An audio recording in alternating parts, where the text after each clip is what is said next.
আসসালামু আলাইকুম রহমতুল্লাহ। ওয়ালাইকুম আসসালাম ওয়া রাহমাতুল্লাহি ওয়া বারাকাতুহু। সাহেব, জি, নিউ ইয়র্ক থেকে বলতেছি। কোথা থেকে? আমার নাম নিউ ইয়র্ক থেকে, আমার নাম মোহাম্মদ আলী। আচ্ছা আচ্ছা, বলেন। শেখ, আমাদের সমাজে ইদানিং লক্ষ্য করা যাচ্ছে আমেরিকাতে কি আহ, হচ্ছে? বড়- লক্ষ্য করা যাচ্ছে কিছু কাজ, যে আমাদের একজনের ধরেন বড় ভাই, তার ছোট ভাই বাংলাদেশে, তাকে স্ত্রীকে আনতে পারতেছে না।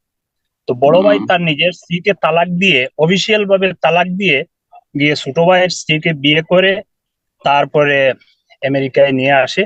আমেরিকায় আসার পরে যখন ওই মহিলা গ্রিন কার্ড পেয়ে যায়, তখন সে আবার অফিসিয়াল ভাবে ওই মহিলাকে তালাক দিয়ে যায়, কিন্তু নন অফিসিয়াল সে তার সাবেক স্ত্রীর সাথে সংসার চালিয়ে যাচ্ছে।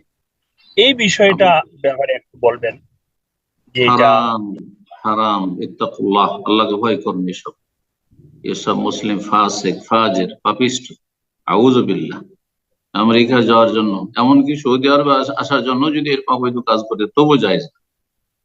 কোন জায়গায় যাওয়ার জন্য হারাম কাজ করবেন, নিজের স্ত্রীকে আপনি অফিসিয়ালি তালাক দেবেন, মিথ্যার আশ্রয় নিলেন, ধোঁকাবাজি করলেন, মান গাশশানা ফালাইসা মিন্না, যারা ধোঁকাবাজ তারা আমাদের দলভুক্ত নয়। এবং নিজের স্ত্রীকে আপনি তালাক বলছেন, সে ইচ্ছাকৃত বলেন অনিচ্ছাকৃত বলেন, তালাক হয়ে যাবে। তালাকের ক্ষেত্রে এবং স্ত্রী ফিরিয়ে নেওয়ার ক্ষেত্রে আর বিয়ের ক্ষেত্রে তিনটি ক্ষেত্রে বলেছেন নবী সাল্লাল্লাহু আলাইহি ওয়াসাল্লাম, সালাসুন জিদ্দুহুন্না জিদ্দুন হাজলুহুন্না জিদ্দুন। তিনটি কাজ এমন যে সেখানে সত্যিকার অর্থেও যদি বলে তবুও সত্যিকার হবে, আর যদি হাসি রসিকতায় বলে, এমনিতে অনিচ্ছাকৃত বলে, তবুও তালাক হয়ে যাবে। সুতরাং ওই যে লিখলো কাগজে কলমে অফিসিয়ালি যে আমি তালাক দিলাম, তার স্ত্রী তালাক, তার স্ত্রী থাকবে না। তারপরে সে কাবিরা গুনাহ করলো, তার সাথে সংসার করছে, তালাক হয়ে গেছে, তারপরে তার সাথে সে জেনা করছে, আউযু বিল্লাহ। এরা মুসলিম কি করে হইতে পারে? নিকৃষ্ট সমাজের। হাদাহুমুল্লাহ। জি।